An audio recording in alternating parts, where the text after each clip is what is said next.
Welcome to NewsWave Cast, your daily stream of global headlines. Today, all eyes are on South Korea, where President Trump and President Xi Jinping are set to meet face-to-face during the APEC summit.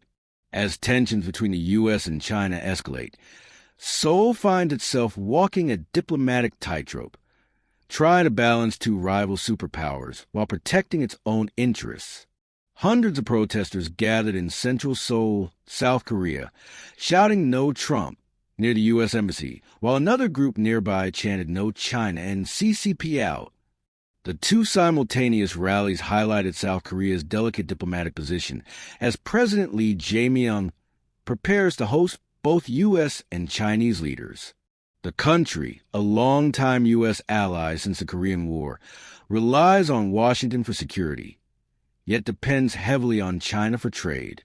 Experts say South Korea is caught between a rock and a hard place, trying to balance its ties with both superpowers. This week's meeting between Donald Trump and Xi Jinping in Seoul could mark a potential breakthrough in their ongoing U.S.-China trade tensions. At 61, President Lee Jae-myung faces major diplomatic and political challenges after succeeding impeached leader Yoon Suk-yeol. His early efforts to strengthen ties with the U.S., including massive investment pledges, briefly eased tensions until a U.S. immigration raid on Hyundai workers strained relations. Meanwhile, Trump's renewed trade demands and harsh rhetoric have fueled anti-U.S. protests in Seoul, though most South Koreans still view America as their key ally. China, by contrast, is largely seen as a threat. That anti-China protests have erupted in South Korea, led mostly by conservative groups accusing China's Communist Party, CCP, of expanding its influence over the country. Many protesters, however, say they don't oppose China itself but the CCP's political control. This sentiment dates back to 2016, when Beijing retaliated economically after Seoul deployed a U.S. missile defense system.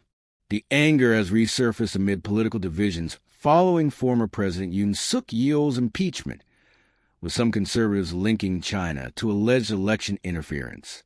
President Lee Jae-myung, while facing rising nationalist rhetoric, has sought to balance relations by proposing a ban on hate-based rallies and reaffirming his intent to strengthen economic ties with China. As Xi Jinping prepares for his first visit to Seoul in 11 years, analysts say Lee is steering a centrist course, aiming for cooperation with both Washington and Beijing despite domestic tensions.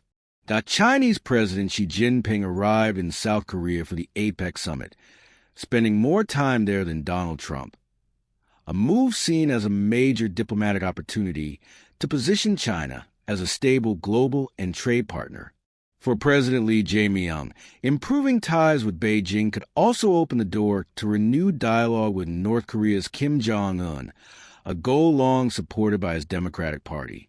As South Korea grows into a global soft power leader with a strong economy and cultural influence, Lee faces a challenge of balancing relations between the U.S. and China, two superpowers he can't afford to alienate. Now, thanks for tuning in to NewsWave Cast. We'll keep you updated as this story develops. Don't forget to subscribe for daily global headlines and share your thoughts in the comments.